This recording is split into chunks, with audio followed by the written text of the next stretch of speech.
Those you troublemakers in the back, if you could please have a seat.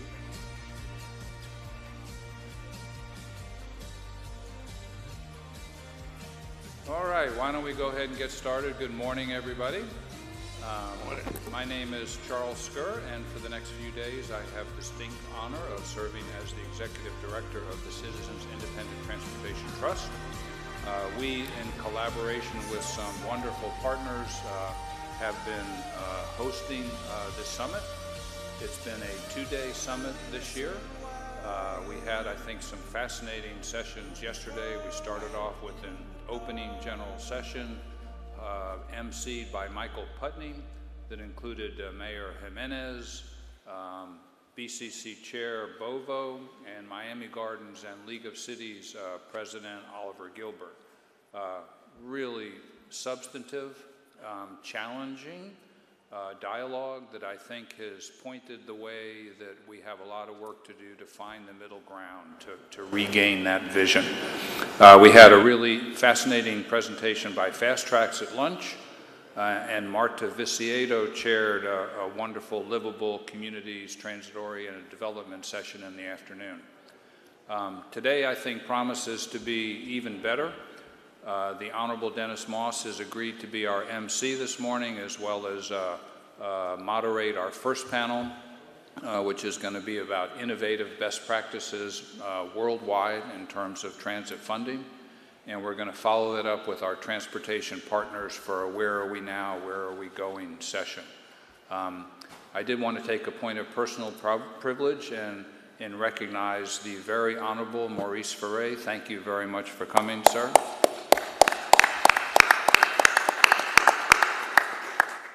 And without further ado, I'd like to introduce the Dean of the County Commission, arguably the strongest and most passionate transit advocate, person who has served with distinction for 30 years? No, 25. 25? Okay, I don't want to make him any older than he is. But truly one of the deans and one of the leaders that is going to hopefully propel our community forward. The Honorable Dennis Moss.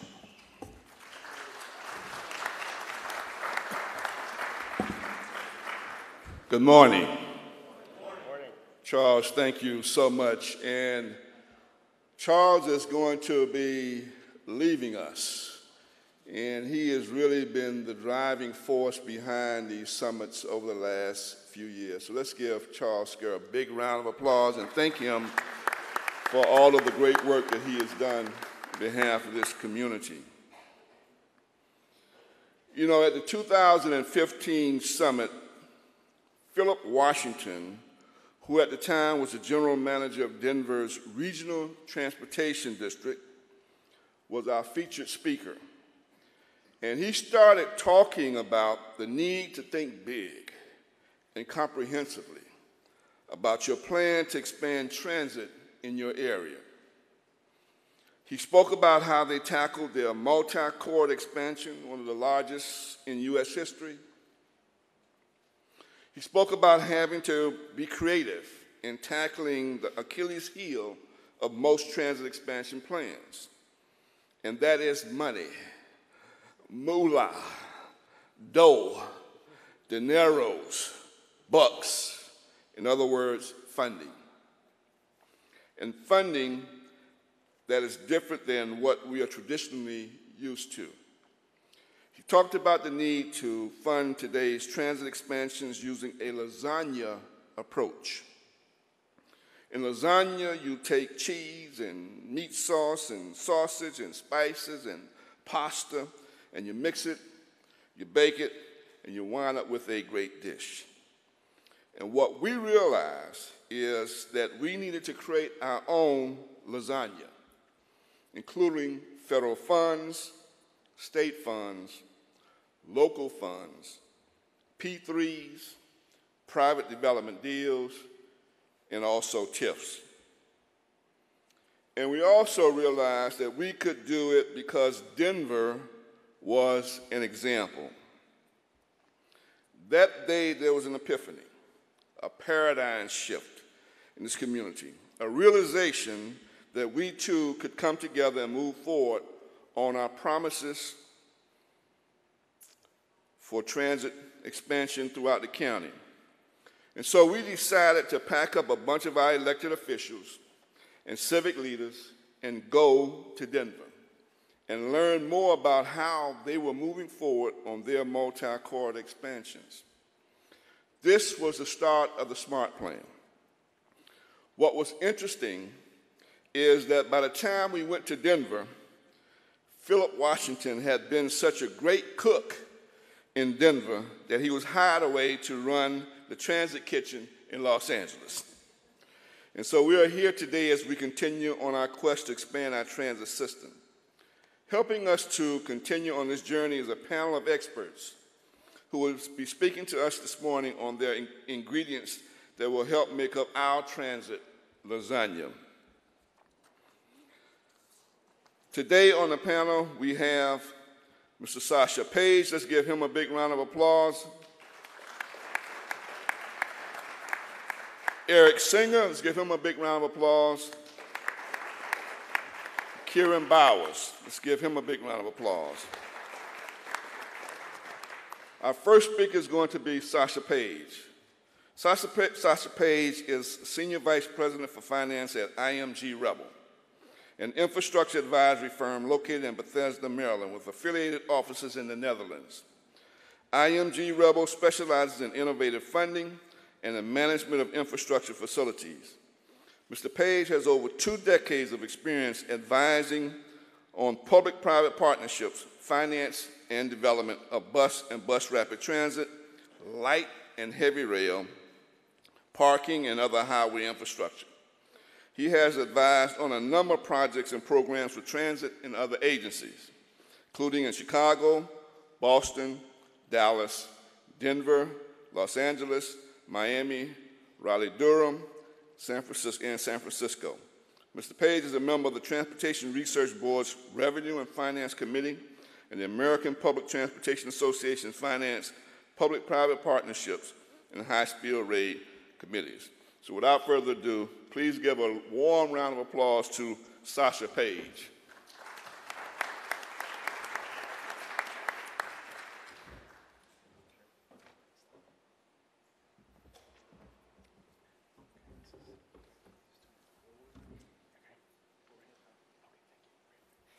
Good morning. Morning.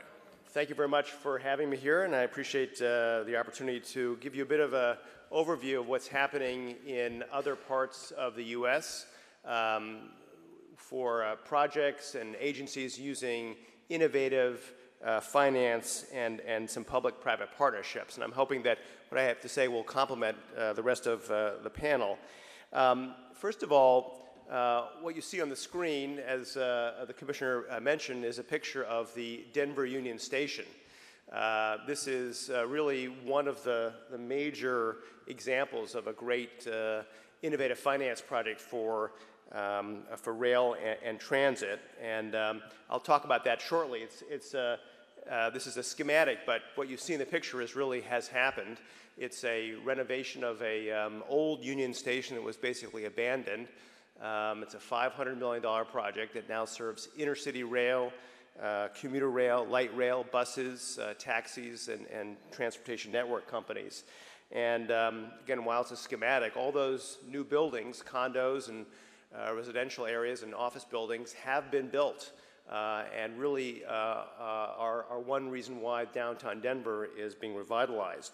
So I want to talk about that as a great example. Again, no project is a perfect replica here, but I think we can learn from Denver. I'll also talk about some other projects that have used other innovative funding sources, primarily what I'll call value capture. And then I want to talk to you a little bit about some of the federal funding programs that are available. Let me qualify, financing programs that are available that could be of use here in Miami-Dade. So before I sort of go into the Denver example, I just want to give you a couple terms to think about. When we talk about value capture, it means a number of things, and I think this is probably a lot of folks would agree here, but joint development includes value capture. That's where the city or the agency owns some property and they are able to develop that. I think a great example of that is the link at Douglas Station that we heard about yesterday, and Miami-Dade has done a number of those in the past. Naming rights is another form of value capture, and many of you are acquainted with that, American Airlines Stadia. Now that is being used for transit as well, and I'll give you one example, and I believe my panelists will also discuss an example as well. Parking fees have been used as value capture, dedicated parking fees in that corridor to pay for the transit. That's an option. And I think the two ones that I really focus on, and we've done some work with CITT on this, is special assessment districts. That's where there's an additional property tax that's applied to that district around the station or around the corridor. And then tax increment financing, which is something that everyone is very familiar with because, knock on wood, the Miami-Dade Transportation Improvement District looks like it will be going forward, and that is uses tax increment financing as one method to help finance some of those corridors. So these are some of the terms I'll use, and I think these are helpful. I do point out on this chart here that some of these are easier to finance than fund. Special assessment districts can be financed, and that's something to keep in mind. If you want to build a project in day one, you can get bond financing for special assessment districts. It's a little bit harder with some of the other techniques, and that's something that needs to be considered going forward when the lasagna of financing is put together. So let me go back to Denver here. This $500 million project was funded, about a third of it through a special assessment and tax increment financing. So that's real money. When you think about declining amount of federal funding, 30% of a local match or a local portion is very important. Then there was the other ingredients, so to speak. There was sales taxes, grants, and sales of some of the property. So they used a lot of layers here to finance their project. I will say, though, for the special assessment district, there was a partial backstop from the city and county of Denver. That's not what we all like to have.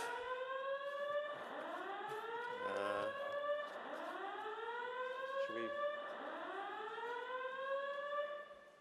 Oh, maybe that's temporary.